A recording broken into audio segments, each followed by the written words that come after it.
You were on one of the first Vans Warped Tours. How do you think the tour's evolved in the 22 years? The tour's evolved. We've gotten older and crankier. I've always said that the sentiment of the tour has always been the same. It's it felt the same in 1997 that it does now. It's just a little bigger. There's a couple more stages. There's more sponsors that have gotten involved, and just way more people know about it. Than they did back then. So it's grown in that respect. Yeah. Do you find that you get you see fans that you would have seen back when you first started still coming out to shows? Yeah, more so this year than past Warped Tours. There's a lot of bands that were from the 90s and early 2000s that we played with a lot that are out here, so that brought an older age group out. Yeah. Do you find that you get a lot of really younger fans and new fans that you wouldn't expect to come out to your shows because of Warped Tour? I wouldn't say I wouldn't expect, but this definitely was a melding of the generations. Where there's a lot of fans that were in their 30s and 40s out here, maybe even late 20s, that are with their children. So they're wearing, the mom or dad's wearing a Less Than Jake shirt, and the daughter or son's wearing a Falling in Reverse shirt or whatever band. So. Yeah. What about Warped Tour has brought you back, brought you guys as a band to keep coming back every year? Money. Money. Yeah. Yeah. It's a paycheck. No, we like it. It's it gives us the opportunity to get in front of a new audience that wouldn't necessarily come see us or hasn't heard of us maybe. So it's a influx of new younger generation.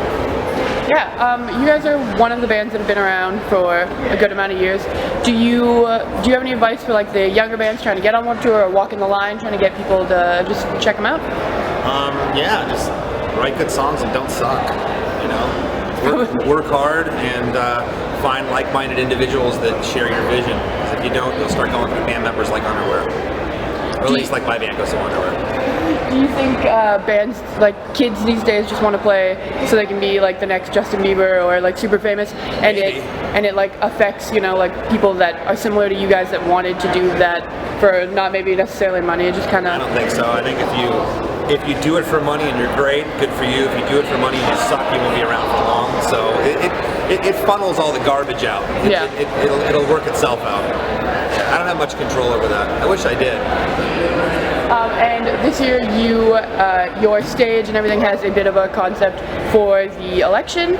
So did you want to do that just because it's the election year, wanted to sway people to vote or not vote for certain people? Absolutely not. We're not political at all. We were just trying to make the Warped Tour great again. That was our campaign. We weren't on tour this summer. We were on a campaign to make Warped Tour great again, and we succeeded. It was awesome. The fans were great, and my band was pretty good.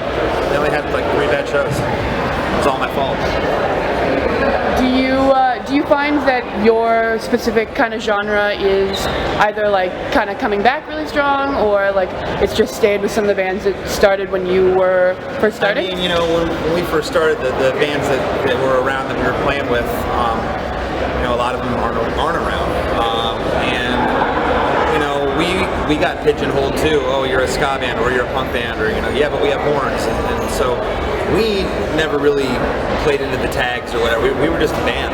We started out. We had our influences, and the media has to dictate. They have to call you something so that they can explain to viewers or readers what you sound like. But we've kind of always just slow and steady wins the race. Kind of done our own thing, and luckily we're still able to do this after 25 years. Do you have any unlikely friendships that you've made on this Warped Tour? Because off different stages or younger. On this Warped Tour? Yeah. I got to sneeze. Went away. Anyways, yeah. I mean, you always are making friendships on the Warped Tour. We knew a lot of bands going into this one, and we've made a lot of friendships too. So every time we're out here, and we know every production person that's out here, they've been doing the tour forever, so it's very familiar. So it's almost like, you don't usually get a tour that, you don't always tour with the same bands all the time. So Warped Tour just kind of brings everything back to you, the people you've always seen before, right? Yeah. I mean, the first minute that your ass hits the Porta-John on day one, you're like, oh, I remember this. So, and you realize, I got 42 days left of this, so. Do you think Warped Tour, some people say it's kind of like a boot camp, do you think 42 days in the summer going, can make or break someone's, thought on touring if it's one of their pussy. first tours? It's really not that hard. I mean, the techs that are out here, that are out in the field, and the merchandise people and the stage managers, they're out there from 6:30 in the morning till 8, 9, 10 o'clock at night. So those are the ones that if it's going to make or break. But if you're in a band out here and you're complaining that you have to play a half hour or maybe go talk to somebody for an interview, you're not going to make it very long. This is pretty easy. Do you think going to your merch tent and talking to people, or like some bands walk the line, do you think that really helps bands, or people come to see who they want to see? I mean, yeah, you sell more stuff. I mean, people, if you're out there, they want to buy it, they want to get it signed. So from an economic standpoint, and it also gives that personable thing of like a fan wanting to meet you and meeting the band. They remember that. Yeah, and then there's one question I like to always ask everyone. If you had to explain Less Than Jake to someone that had never heard of you, using one of your own lyrics or songs, what lyric or song would it be? What lyric or song? A song called Short on Ideas. Because we're very short on ideas. Perfect. Thank you very much. Thank you.